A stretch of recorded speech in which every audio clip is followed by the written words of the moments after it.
Hello everybody, this is TheXseption, and welcome to my Week 9 battle for the NPA Season 3. This week, myself and Tampa Luxrays will be taking on Professor Willow and the United Kinglers. So on the screen and down below, you'll see our teams, what we brought.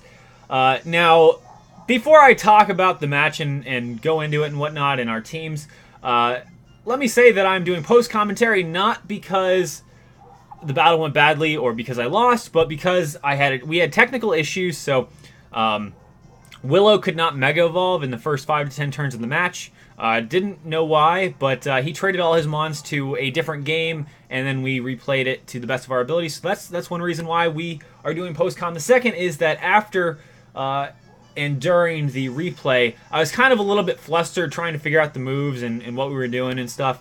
And then I just didn't feel like my commentary was that great, so I wanted to go ahead and redo it and give you my entire thoughts on it rather than putting out a subpar video. So let's go ahead and jump into the match and see how it went. So looking at his team, he actually brought only 3 Pokemon that I predicted, which would be Olomomola, Rotom, and Gyarados. And I thought he could lead Gyarados here, and I didn't want him to set up a Dragon Dance right away, so I led with Araquanid. In retrospect, probably not the best choice because Rotom Cut was kind of the obvious lead. He could have led with Regirock, but I also wouldn't have dealt with that too well. So anyways, I'm going to go ahead and switch out here, get Latios in there, because I know Latios can take a Thunderbolt. It can take a Volt Switch. It can take whatever this thing wants to throw our way. It just goes for the Volt Switch. Pretty predictable. I kind of thought he would go into Olomomola here, because that's kind of been his special wall the past few weeks, it seems. You know, he'd bring it in to take some damage from a Draco or something and switch it out and get its Regenerator or whatnot. So anyways, he brings in Regirock, which is kind of surprising. I figured he just wants to set up his rocks, but I also have no way to deal with it. I was just looking at my team and his team at Team Preview, and I realized I really don't have a good way to deal with Regirock, so I go ahead and Whirlpool it. I know that's kind of showing it off, and it's going to be harder to trap Olomomola later, but dealing with Regirock is going to be nice because it's like the only thing on his team I cannot deal with at all. Other than trapping it and trying to take it out here. So he Thunder Waves me, gets me paralyzed, which is, it's fine. I would have preferred to be faster, of course, but looking at his team is still pretty slow. Mega Gyarados is really the only thing that's super threatening with me paralyzed, but it is what it is. So he just goes for rocks. I go for a Thunderbolt, get that off, I guess. I recover here. Now, I could have survived another Stone Edge and gone for recover on the next turn, but I was worried I might get paralyzed and then die to another Stone Edge, so I went for recover there. He goes for his rocks and gets those up. Now, in the original match, there were no Stone Edge misses and there were no para RNG here, so there is a little bit in the replay, so the moves aren't exactly the same, so it'll look a little weird. He goes for Stone Edge. He misses there. And on the next turn, I get paralyzed, and he hits his Stone Edge, and that's where my health is supposed to be.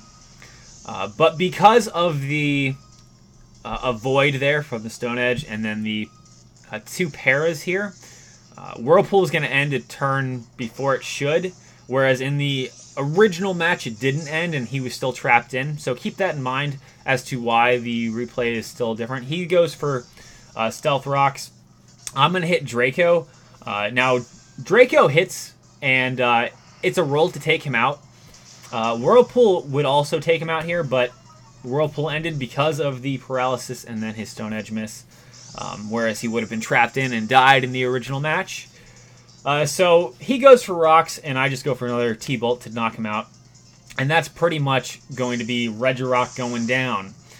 So things are looking up for us. Honestly, I'm not too worried about this match. I'm feeling pretty good right now. I am at -2, so that's not very, very good. He brings in Gyarados, and this is where the match starts. So in the original match, he couldn't Mega Evolve. He messaged me, and the time ran out while we were trying to figure out what the issue was. And I saw that he had Dragon Dance on this. It's not really a surprise to see Dragon Dance on this. I kind of expected it. But I go into Araquanid because it's like my best way of dealing with D-Dance Gyarados. If he wants to set up a D-Dance here, if he wants to go for Crunch, Araquanid is still my best bet to come in. It can take a Crunch. It'll probably die on the next turn. But I figure it's like the only thing that can come in and threaten this thing out if it sets up a Dragon Dance. because he doesn't want to take a lunge. And Crunch is kind of a roll to kill here. With the rocks, it does make it a better chance to kill, though, than it not killing, which is very unfortunate. So Araquanid goes down, and I bring in Ferrothorn because I have to hope that he doesn't have Fire Fang. If he has Fire Fang, it's pretty much just, in my mind, a 5-0 sweep. It's happening. But he actually has Fire Blast. I guess that's so he doesn't take Iron Barbs damage, but it means it doesn't kill me, so I can get a Power Whip off. Power Whip does a lot of damage. And if he had missed this Fire Blast, Power Whip would have gone in and killed had the Power Whip not missed. But he does hit with that second Fire Blast. He doesn't take any Iron Barbs damage. Good on him. That's some great prep on his part, honestly. I bring in Mega Absol because at this point, I really have to hope that Power Whip did enough to where Sucker Punch can kill. Because if Sucker Punch can't kill, I have nothing fast enough to outspeed and kill this Gyarados. I have no other priority moves, have no other way to deal with it. Which is just bad prep on my part. Probably a big mistake. But anyways, he goes for Waterfall. Mega Absol's not surviving that. And in my mind, I've pretty much lost. There's nothing I can do. I actually had a Focus Sash on Porygon Z here for this Mega Gyarados. I figured if he wants to set up Dragon Dances, he can go ahead and do that. Again, I didn't expect him to have Regirock. I didn't expect him to really set up rocks. So that Focus Sash would have been really nice versus this Gyarados here. But because of the rocks, there's no Focus Sash, and Porygon Z dies. So I bring in Electabuzz. Electabuzz, I'm just hoping by some miracle he misclicks at this point. Maybe hits Fire Blast and I live. But he doesn't, of course. He goes for the Waterfall. Static would have been really nice there. If he had gotten paralyzed, I don't know if Latios would have outsped. But that would have been really nice, actually. I maybe should have brought in Electabuzz earlier to try to paralyze him, but I guess I was just a little flustered by this thing. And it actually 5-0 sweeps me. And that's the match. So good game to Willow. Good prep on his part. His links will be down below in the description. Make sure you go check out his side of the match. I'm sure it'll be a lot more fun than my side, unfortunately. So I don't want to make excuses for myself. I don't want to say, well, you know what, if I had more time, I would have won or whatnot. But honestly, I really didn't prep that much this week. I just want to give some reasons as to, maybe why my prep wasn't as good. I just didn't have a lot of time this week, and my AC didn't have a lot of time. Usually I prep with him. We come up with some sets. We do some test matches. We actually do a lot of test matches usually. This week, though, I didn't get the team built until the night before the match. And then the day of the match, we had time for one test battle. And in that test battle, he brought a pretty much completely different team than Willow's team, my AC did. And because of that one test match, we figured it would be best to take out Hitmontop and put in Ferrothorn. Now, looking at the team that Willow did bring, Hitmontop would have done very well in this match. It would have put Mega Gyarados in its place. Not saying that I would have won or that it would have gone, that much differently. Maybe he still would have swept with Mega Gyarados. But that Intimidate would have been nice. Close Combat would have hit Mega Gyarados super effectively. Would have dealt with the Regirock, so I wouldn't have had to show off my Whirlpool.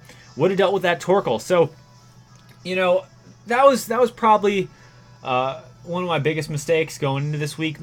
But, it is what it is. I really hate that I lost that way. I've been 5-0'd before, but never swept like that, and that's unfortunate. I try to have fun in these matches. I try to create some interesting videos. I know I'm not the best battler in the league. I know I make mistakes, and honestly, I think that comes from me trying to just play with some meme sets. For example, on Electabuzz this week, I brought Fling. I brought Flame Orb Fling. And I brought Thief. So my plan was, I thought he would have Doublade or Tangela. I was going to hit. I was planning on leading with Electabuzz, because I was really hoping he had like Diggersby or something. But since he didn't bring Diggersby, I didn't lead with Electabuzz. He would think I'd go for a Volt Switch, go into Diggersby, something like that, and then I would hit Fling and Flame Orb his Diggersby. That was like my big plan. I also thought maybe I could do it later in the match and hit Doublade or something. And then I would hit Thief and try to steal the Eviolite off of either Tangela or Doublade, but of course he brings neither of those Pokemon, and my meme set does nothing. And I think that's probably why I don't always do that well. I try to just have fun though. That's my goal here. You know, I know I'm not the best. I'm not going to be the best, but I try to have fun. And so next week and the coming weeks, we are facing Chris Cobain. We are facing Big Pum, Jerry Oak, and Under the Radar Kelly. So those 4 battlers are probably the hardest. Are probably a few of the best battlers in the league. And so this ending of the season is going to be rough. Also, unfortunately, going into this week, we were tied with Willow for the playoff race. It was me versus him, kind of. Kelly and T-Train are out ahead of us.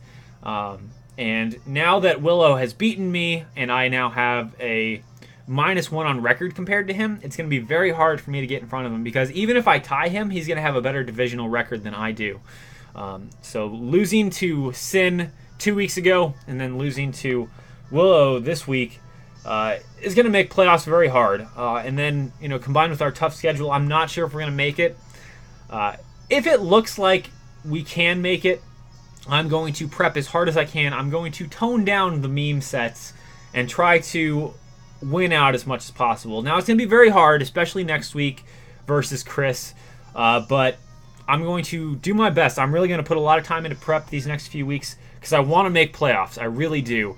This was just one of those weeks, you know, where I didn't have a lot of time on my hands, and unfortunately, it got me. You know, that's just the way it is. And if it looks like we're not going to make it, I'm going to tone up the memes. I'm going to make the heats of the weeks. I'm going to try to just have some fun, you know, with what we have left here in this season. That's pretty much all I can do. Try to make the best of it, and try to move on. Anyways, guys, hope you enjoyed the match. Sorry if you didn't. I'm going to do my best going into these next few weeks and try to put on some good shows. Anyways, guys, peace out. I'll see you next week.